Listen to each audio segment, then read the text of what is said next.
Naku po, nabigla ang lahat. Grabe, Sen Bongo nilaglag, ebidensya nilabas na, FPRRD bumuelta na, thrill.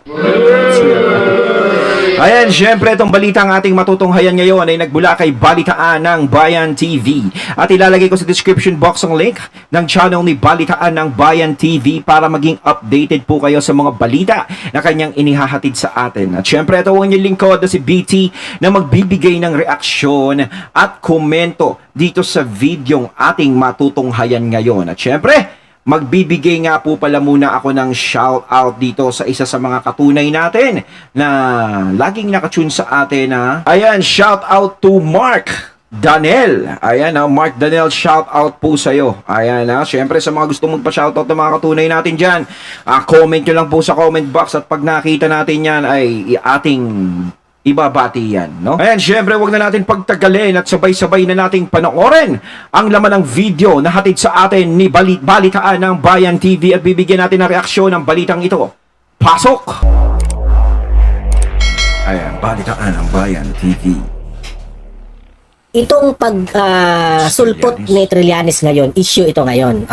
Kasi nakikita ko kanina itong mga mainstream media at ilan sa mga vloggers nakaabang na po. Walang mga DDS vlogger doon. Nakaabang na po kay Trillanes. Yun ang napansin ko Alam na nila na may gagawin si Trillanes. Sino ang ito yung aking tanong. Sino ang taga-bigay ng impormasyon na si Trillanes po ay pupunta sa korte at maghain ng kasong plunder sa mga Duterte at itong kasama rin itong si Bongo. Alam, nakaabang Imagine that one. Nakaabang yung mga mainstream media at mga vloggers. So, may tanong lang. Trillanes, pinaalam mo ba ito sa mga mainstream media at sa ilan sa mga vloggers? Nagtatanong lang po ako Kasi nga, nandun si Trillanes, nagsalita na po sa mga mainstream media. Ito yung nag-trending na pagkatapos na kinasuhan nila si Banat Bay at ilan sa mga anchors at yung SMNI no? Pagkatapos, ito na naman si Duterte. Sabi nga ng mga ilan nating mga kasamahan sa DDS vloggers at some of the political experts ang nagsasabi, no, ang nag-analyze dito, ito raw mga ginagawa ni Trillanes ngayon ay tina-timing niya na kasi malapit na raw yung election. Kayo. Ayun, si Bossing, no, magsasampa, no, parang sinasabing magsasampa dito sa balita. Magsasampa daw ng kasong plunder dito kay Senator Bongo at kay FPRRD. Ayan. Si Bossing talaga masyadong hot kami, peace tayo, Sir Thrill. Ayan, talagang, naman, parang action star si Sir Thrill. Sir Thrill talaga. Pwedeng-pwede siya sa Batang Quiapo at sa Black Rider. Ayaw kasing pinapanood dyan Diba? Hindi din naman natin masisisi si Sir Thrill kung talagang naiinis siya sa mga Duterte at kay Bongo, kay Senator Bongo. Kasi alam nyo kung ba't naiinis si Sir Thrill, hindi natin siya masisi. Diba? Karapatan niya yan. Diba? I-demanda mo yung mga Duterte, i-demanda mo si Senator Bongo. Ipakulong mo yung dalawang yan. Diba? Dapat makulong yan. Kasi alam mo kung bakit? Bakit dapat makulong yan? Kasi, tinutulungan nila yung mga tao dati. Diba? Si FPRRD. Yung war on drugs niya. Masama yun Kasi alam mo kung bakit? Alam niyo kung bakit mga katunay? Kasi, gusto niya mawala yung masamang bisyo dito sa Pilipinas. Yun. Gusto niyang mawala yun Diba? Gusto niyang matulungan yung mga kabataan, yung mga nalulung, gusto niyang mawala sa bisyong yun. Diba? Gusto niyang mabawasan o mawala yung mga nagpapakalat ng masasamang bisyo. Masama yun. Hindi dapat ganun. Diba? Si FPRRD naman kasi. At saka nung pandemic, no? Dapat kasuhan si FPRRD. Kasi nung pandemic, ang dami niyang tinulungang tao nun. Hindi talaga, diba? Kitang-kita naman natin Ang daming tinulungang tao niyan. No? Nagbigay ng ayuda. Halos magkautang-utang na tayo dahil sa ayuda Mantakin mo, nagkautang tayo kasi gustong tulungan ni FPRRD yung mga tao. Nung panahon ng pandemya, gusto niya makasurvive yung mga tao. 'Di ba? Oh, 'di ba, Sir Trill? Oh, 'di ba? Ikaw hindi mo nga nagawa 'yun eh. Kaya dapat kasuhan mo si FPRRD. Si FPRRD kasi ang daming ginawa niyan, no, na hindi maganda. 'Di ba? Hindi maganda 'yun yung tumutulong siya sa mga tao. 'Di ba? Ang dami pa niyang ginagawa. 'Di ba? Masama na ngayon kasi yung pagtulong sa tao. Huwag na kayong tutulong sa mga tao, makakasuhan kayo. Eto si Senator Bongo, dapat makulong din 'to. Oh. Kasi alam nyo kung bakit? Si Senator Bongo, nagtayo ng malasakit yan. 'Di ba? Ang daming natutulungan mga pasyente niyan. Ang daming mga kapuspalad na na-o-ospital ang lumalapit sa malasakit. 'Di ba? At natutulungan. Halos kahit hindi na sila magbayad sa ospital, nakakapagpagamot sila dahil diyan sa malasakit ni Senator Bongo. No? Pati na FPRRD syempre doon na itayo yan eh. 'Di ba? Naging maganda sa mga tao yung malasakit. Ang daming tinulungan yan sa mga ospital, no? Naging magaan ang buhay ng mga kababayan natin na naghihirap na na-ospital dahil sa ginawa ni Senator Bongo. Masama yun eh. Kailangan ipakulong din si Senator Bongo kasi tumutulong din siya sa tao. 'Di ba? Kaya lahat ng mga politiko na tumutulong sa tao, ipakulong lahat 'yan. Bawal yung ganyan. Kailangan wala kayong gagawin. Kailangan nakaupo lang kayo. Kailangan tira lang kayo ng tira. Kailangan is banat lang kayo ng banat at ganti lang kayo ng ganti sa mga kalaban nyo. Di ba? Ako pumapaburo kay Sir Trill. Di ba? Kampi tayo, sabi ko sa'yo. Di ba? Senator Bongo tsaka si FPRRD. Tulong kasi ng tulong sa mga tao yan. Kaya dapat talaga makulong yan eh. Di ba? Tulong kasi ng tulong eh. Yun lang naman ang gusto nila, makapaglingkod sa bayan eh. Laging ganun, laging yung mga tao iniisip nila eh. Ayaw nilang isipin yung sarili nila eh. 'Di ba? Lagi yung ikabubuti ng mga kababayan nila ang iniisip nila. 'Di ba? Ni FPRRD tsaka ni Bongo, ni Senator. 'Di ba? 'Di ba? 'Di ba? Sang-ayon ba kayo dyan sa analysis nila? Ha? Tina-timing raw ito ni Trillanes itong pinanggagawa niya dahil malapit ng eleksyon. Sige, panoorin natin, itong balita nito ng News 5. Ayan, pasok Trillanes. Harap sa reklamong pandarambong at katiwalian sina dating Pangulong Rodrigo Duterte at Senator Bongo. Nagugat yan sa mga manumali umunong infrastructure projects ni Duterte. Actually, dati na itong inireklamo ni Trillanes. Di ba? Kung matatandaan natin, presidente pa si Duterte, narinig ko na itong complaint na ito ni Trillanes. Pero, hindi po nagtagumpay itong si Trillanes. Ang tanong, bakit ngayon, inopen up na naman ito ni Trillanes? Ito yung aking opinion dito. Unang-una. Hindi talagang si Bossing Trill. Hindi talaga titigil yan hanggat di makukulong ang mga Duterte. Kailangan mawala sa landas yan. Di ba, no, Sir Trill? Di ba? Isang magiting, di ba? Magiting yan si Sir Trill eh. Di ba? Nakita nga natin, di ba? Nung pandemic, di natin siya naramdaman, di ba, sir? Kaya ako ganun. Di ba? Tsaka, Sir Trill, di ba? Kita nyo naman, hindi nyo kasi siya ginagaya eh. Di ba? Pag ganyan-ganyan lang. Pa-easy-easy lang, di ba? Pa-demanda lang, pa-ganto-ganto lang. Ako, Sir Trill, pumapabor ako sa'yo, hindi tayo magkalaban, ha? Sinasabi ko pa nga, mas pinagmamalaki ko pa nga yung ginagawa nyo, sir. Di ba na... pabanjing-banjing lang, padimanda-banda lang, paaway-away lang, di ba? Yun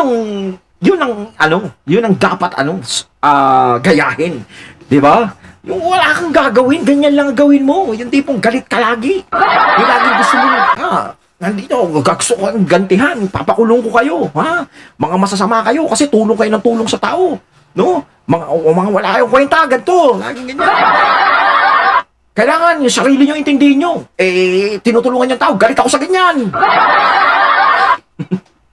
Malapit ang eleksyon. Pangalawa, alam ni Trillanes na malaki ang tsansa na bigyan ito ng pansin ng gobyerno ni Marcos. Dahil alam niya. Kasi parang ang nangyayari ngayon is alam niya na hindi nagkakaunawaan ang gobyerno ni PBBM tsaka ng mga Duterte. Kumbaga sinasamantala yun na maaaring paboran siya. Yung kung ano yung sinasampa niya is maaaring paboran. no, na mas mapapadali yung inilalakad niya na kaso sa mga Duterte. Mas mapapadali kung mapakulong to. Kasi hindi na magkaano yung dalawang yan. Lalo na si BP Sara is wala na sa gabinete ng mga Duterte. Wala na kumbagang komunikasyon, wala nang kumukonekta sa Duterte at Marcos naputol na. Na itong mga Marcos at ang mga Duterte may hidwaan. Tinitake advantage ni Trillanes ang away Duterte at Marcos. Yan ang analysis ko dito ha. At isa pa, Trillanes. Yan ang sabi. Wala ka na bang ibang issue? Kasi hindi ka na pinaniwalaan ng taong bayan noong kinukomplain mo na ito noon. I hope na magtagumpay ka dito, okay? Sa mga kumpanya ng pamilya ni Go, nasa frontline ng balitang yan si Ria Fernandez. Sampa na ng reklamong plunder at graft and corruption si dating Senator Antonio Trillanes IV laban kina dating Pangulong Rodrigo Duterte at Senator Bongo. Kaninang umaga, nagtungo si Trillanes sa Department of Justice para ihain ang reklamo. Pumunta siya sa Department of Justice, nakaabag na yung ilan sa mga vloggers doon at saka yung mainstream media. Paano ito nahulaan ng mainstream media? Yan nga ang tanong, nitataka ako Kaugnayan ng mahigit 6 na bilyong pisong halaga ng mga kontrata para sa Davao Projects Alam nila. na iginawad sa ama at kapatid ni Senator Go noong alkalde si Duterte hanggang sa maging Pangulo. Yan ang Hinukay talaga ni Bossing Trill, no? Yan, matindi. Parang si Detective Conan lang. Parang kay Bongo ito, no? At ito ay nangyari noong mayor pa si Duterte. Giit ni Trillanes, pasok ang lahat ng elemento ng plunder dito dahil si Duterte ang naglaan ng pondo para sa mga proyekto na iginawad sa pamilya ni Go. The way the plunder is defined by law, pagka nakinabang ka at ang pamilya mo, Sabi ni Trillanes, pasok na pasok raw itong ginagawa ni Duterte. Plunder raw ito, kaya nga nagkaso siya. ill-gotten wealth, kasi ito ginamit nila yung kanilang posisyon, authority at influence para mabigay at makorner yung mga proyekto. 184 government Sa totoo lang Takin mo, wala na siya sa Senado, no? Pero hindi pa rin matapos yung rival niya sa mga Duterte, no? Pero balita ko, mayor na nga lang tatakbuhin, Pero ang tanong, palaring ka kaya, Bossing Trill, sa pagiging mayor, di ba? Kung ganyan pa rin. Palalaman natin kung manalo ka sa pagiging mayor, kung tatakbo ka. Or baka mamaya senador, o baka mamaya swertein ka, Sir Trill. Kami bahala sa'yo, sige. Tatanong ako sa audience dito, maniniwala ba kayo kay Trillanes? Maniniwala ba kayo dito? Ako naniniwala ako dyan. Ang laki ng paniniwala ako dyan. Kakampi ako niyan. Hanggang sa huli, pare. Hindi talaga, di ba? Naniniwala ako sa mga pinaglalaban niya. Di ba? Kasi talaga, bawal tayo maging politikong maayos. Bawal tayo maging politikong mabait sa mga tao. Pabor ako doon, Sir Trill. Kampi tayo. Huwag natin tulungan yung mga taong bayan. Huwag natin tulungan. Pabayaan natin yan. Hayaan natin sila. Dapat ganun ang ginawa ng Duterte tsaka ni Bongo. Pabayaan niyo yung mga tao. Ngayon, kung meron kayong kinuhang pera na sinasabing ganyan, saan nyo dinala? No? Baka mamaya sa taong bayan nyo dinala yan. Masama yan. Masama. Masama. Baka mamaya pinantulong nyo yan. PRRD sa mga tao, Senator Bongo, Baka mamaya may pinaggamitan kayo niyan. Pinantulong nyo sa mga kababayan natin. Masama yan. Hindi pwede yan. Iba na ngayon Diba? Kailangan pag tumakbo ka, kailangan is huwag mong tutulungan ang taong bayan. Pabayaan mo sila na maghirap. Bayaan mo sila. Diba? Kumbaga pag nakaupo na tayo sa posisyon, i-enjoy life na lang natin hanggang sa matapos ang term natin. Enjoy, enjoy, enjoy. Ganun yan. Bayaan nyo sila. Diba? Hayaan mo sila. Diba? Parang ganun Ganun yung gustong mangyari. Diba? Kasi yung mga taong nakakatulong sa mga tao, sa mga kababayan natin, yan ang masasama. Pero yung mga taong malalakas, mangurakot, yung hindi tumutulong sa mga tao, yung mga tao na walang ginagawa, yun ang mabuti. At maraming nagagawa sa ating bansa. Kaya mabuhay ang bayang api! Kaya sa susunod na eleksyon ay bumoto tayo ng mga ganon. Uunlad ang bansa natin, kaya nilang paunlarin ang ating bansa. Di ba? Uunlad ang bansa! Uunlad ang kanilang bulsa. Pero taong bayan ang kawawa. Okay. Tanong lang, yan ang tanong ko sa inyo. Contracts ang inaward nila sa tatay at kapatid ni Bongo. In-award raw. Yun ang kanyang ano ha. Sa mga Inaward! dokumento raw mula Commission on Audit o COA, nakakuha ng 125 infrastructure projects na nagkakahalaga ng halos 5 bilyong piso ang CLTG Builders mula 2007 hanggang 2018. Yan daw ang kumpanya ng ama ni Go na hango mismo sa initial letters ng buong pangalan ng senador. Noong 2017, kung kailan Pangulo na si Duterte, 27 projects daw ang ibinigay sa CLTG Builders na nagkakahalaga ng 3.2 billion pesos. Mayroon ding nakuhang bilyong-bilyong pisong halaga ng proyekto ang kumpanyang pagmamayari ng kapatid ni Go. Pinuna rin ni Trillanes ang pakikipag-partner ng mga Grabe yung ano no? Grabe yung pagkagawa ng naratibo. Okay? Grabe pala mangurakot si FPRRD. Grabe, no? Kaya pala nung pagkatapos maging presidente ni FPRRD at nagpo-post siya ng mga litrato niya, no? Hindi ganun kaaluwal ang bahay niya, no? Simple lang. No, ang lakas kasing mangurakot ni FPRRD. Simple lang yung bahay niya. Nakita natin, di ba? Simple lang yung mga kinakain niya, hindi natin siya nakikita na maalwal, yung mga pupunta sa ibang bansa, yung mga ganito around the world o nagre-relax, hindi natin nakita sa FPRRD din ganun. 'Di ba? Lakas pa lang mangurakot ng FPRRD kasi nakita natin, kita natin yung ebidensya. Yung ulam na nga lang ni FPRRD doon, mga gulay, 'di ba? Gulay, isda. Tapos yung bahay niya is yung tama lang, yung simple lang, hindi magarbo, 'di ba?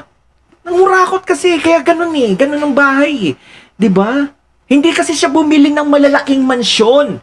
'Di ba kailangan bumili ng mansyon? Tapos ang kotse, mga 1,000 kotse iba-iba. Tapos kailangan si FPRRD nag-around the world diyan. Yung hindi, walang kaso yung ganun, walang kaso.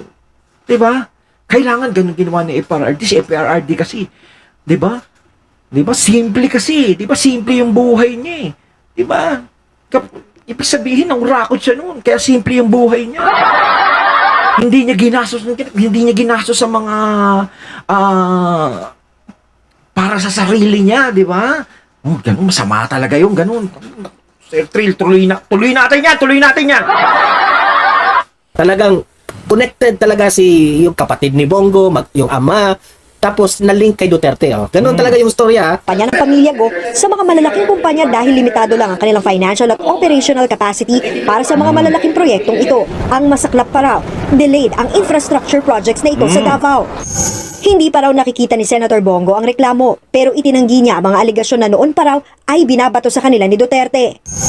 Dagdag pa ng senador, hindi siya nakikinabang sa negosyo ng pamilya niya at hindi sila nakikinabang sa pagiging opisyal niya sa gobyerno. 2018 pa raw ang mga akusasyon na ito na binuhay lang daw dahil malapit na mag-eleksyon. Alam din daw ng publiko. Di ba? Ayon kay Senator Bongo, binuhay ito ulit dahil malapit na ang eleksyon. Grabe yung timing mo, Trillanes ha? Yung timing mo, very obvious. May dapat talaga malaman ng taong bayan yan. Buhayin yan. Di ba? Baka yan. Di ba? Kasi baka manalo si Senator Bongo di ba? Baka si FPRRD, biglang tumakbong senador yan. Baka manalo yan. Dapat pigilan yan. Pigilan! Pigilan! Di ba? Kahit wala silang ginawang masama sa mga tao, kailangan masama yung mga yan. Di ba? Masama. Tama ba ako ganun? Di ba? Kasi napakabubuting tao niyan di ba? May naitulong sa bansa yan. Paulit-ulit ko sinasabi. Di ba? Malapit na ang eleksyon. Tatakbo yung mga yan. Di ba? Hindi kailangan ng taong bayan ang mga tao na tumutulong sa taong bayan. Hindi kailangan ng mga tao yan. Di ba mga katunay? Comment lang po kayo sa comment box. Di ba? Ang tanong dito, maniniwala pa ba ang taong bayan sa inyo? Bakit yung timing mo malapit talaga sa eleksyon? Di ba? Kaya nga hindi ka na pinaniwalaan ng taong bayan kasi ikaw kasi mag-diskarte, Trillanes, na obvious Na-obvious ka. Hindi, tignan natin kung mananalo sila sa election ngayon sa 2025. Yun ang abangan natin, Sir Trill. Yun ang abangan natin. You are too obvious. Kaya nga, ang dali-dali mo lang gibain ng mga Duterte. Yung diskarte mo. Publiko na attack dog si Trillanes. Giit naman ng dating senador, hindi niya ito ginawa para Ikaw, alam mo sa totoo lang, no? Wala naman akong galit dito kay Trillanes, pero sa totoo lang naaawa Huwag ko kayo magalit dyan sa bossing ko, ha? Bossing ko yan, ha? sa kanya. Naaawa ako kay Trillanes dahil noon pa, tahol ng tahol na ito. Nakul pa doon. Lagi itong Lagi itong nakaabang, galit na galit sa mga Duterte, pero wala naman siyang nagawa. Wala siyang napatunayan. Meron siyang napatunayan, sir. Don Mar TV. Meron siyang napatunayan. Yan, yung ingay niya, napatunayan niya. Kaya nga dyan ako bumilib kay Sir Trill. 'Di ba? Matapang! May paninindigan! Ayaw tumigil! Diba? Yun ang gusto natin eh. Yung ayaw tumigil. Kawawa ka naman, Trillanes. Grabe, sa totoo lang naawa ako sa iyo, Trillanes. Sa totoo lang.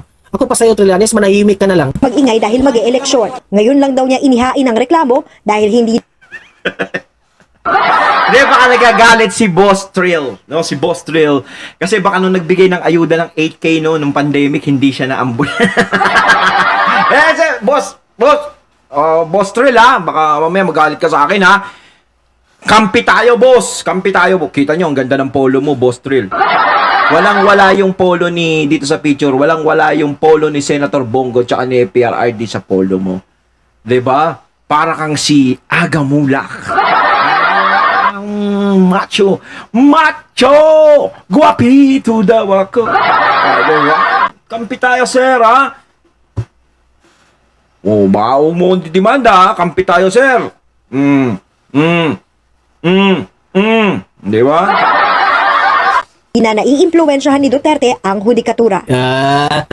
Ngayon lang raw niya, ngayon lang raw niya inisinampa ito dahil di na raw capable na maimpluwensyahan ni Duterte dahil hindi na presidente si Duterte. Dahil ba nag-away-away ngayon ang mga Duterte at Marcos, tinitake advantage mo. Tanong lang sa iyo, nagtatanong ako, Trillanes. Di ba? Kasi kung yan ang assurance mo, tama.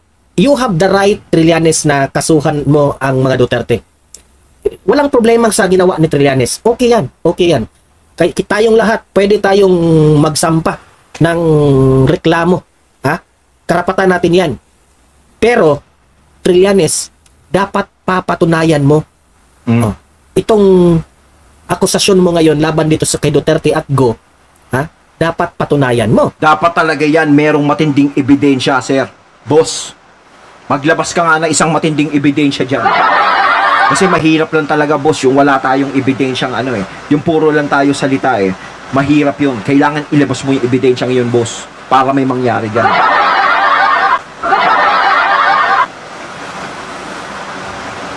Kasi kung sa tingin mo, meron talagang anomalya dito at may kasalanang nagawa ang Duterte at itong si Bongo, dapat patunayan mo yan sa korte. Magbigay ka ng ebidensya. No, boss. Ilatag mo lahat ng ebidensya. Oo. Kasi Tama si Sir ang Don Marcos. pagbabasihan ng Korte Trillanes ay yung ebidensya. At the end of the day, you are being judged by the evidence. Kahit sinong presidente pa ngayon, Marcos man yan o si BP Sara man ang wala. Hindi mangingialam ang ibang other branch of the government. Ang judicial branch po, patas sila mag-judge. Pagbabasihan ang mga ilalatag mong mga ebidensya. So, patunayan mo yan ngayon, Trillanes. Kasi, kung hindi mo yan mapapatunayan, good luck sa iyo. Good luck sa iyo. Kaya nga, ikaw Kailangan malapit ng eleksyon. At alam ko na ikaw rin ay tatakbo. Kaya lagi kang natatalo, Trillanes. Kasi, yung mga diskarte mo, palpak. Remember what I told my audience na lahat ng mga politicians na kumalaban dito kay Duterte, matatalo. Kasi, Boss Trill, may mali kayo 'di ba?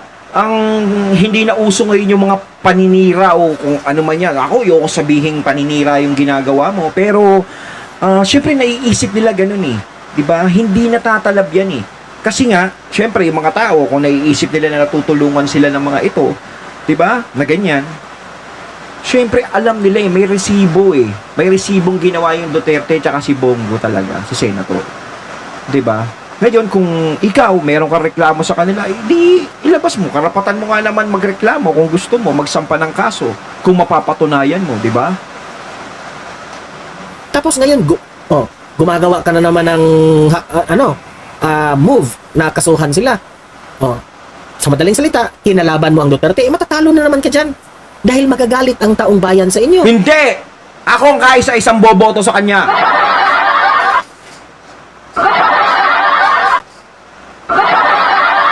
Sir Trill, nasa likod mo lang ako, diyan ka lang sa harap. Sa ginawa mong nito. Di ba? Ako pa siya, manahimik ka. Kasi ang nakikita namin ha, Trillanes, pasensya ka na ha, pero ang nakikita namin sa inyo, hindi namin nafe-feel na tumutulong ka sa taong bayan. Yun yung sinasabi ko, boss. Kulang ka sa ganun. Hindi. Yun na uso ngayon eh. Kaya nga kontra kami ni boss dyan eh. No, di ba, Boss Trill? No? Kontra kami sa mga taong tumutulong sa taong bayan. Ayaw namin yan. Kasi yung Duterte at si Senator Bongo tulong ng tulong yan eh. Huwag kayong tutulong ha. Dapat hindi kayo tumutulong. Kaso tumutulong kayo sa taong bayan. Di ba? Mali yan. Di ba, Boss Trill? Bawal yon. Kaya susunod, Boss Trill, takbo kang presidente. Gawin mo akong vice. Magpapakasasa tayo. Di ba? Bayaan natin lahat ng mga tao. Di ba? Bayaan mo sila. Kami ni Boss Trill. Boss Trill. Boss Trill. Tapusin. Hindi namin yan nakikita, nafe-feel na tumulong ka sa taong bayan sa pagiging politician mo. Ang pagiging politician mo, ang nakikita namin, lagi ka lang nang-aaway ng mga kalaban. Ayun, natating nato ngayon ang video na nagbula kay Balitaan ng Bayan TV at syempre yung boses na yun na nagbula kay Sir Don Mar TV. Ayan mga katunay ha, Boss Trill tayo. Anong masasabi nyo tungkol dito sa video ng ating natunghayan ngayon? Comment lang po kayo sa comment box. So once again, I'm BT and I'm out. Peace.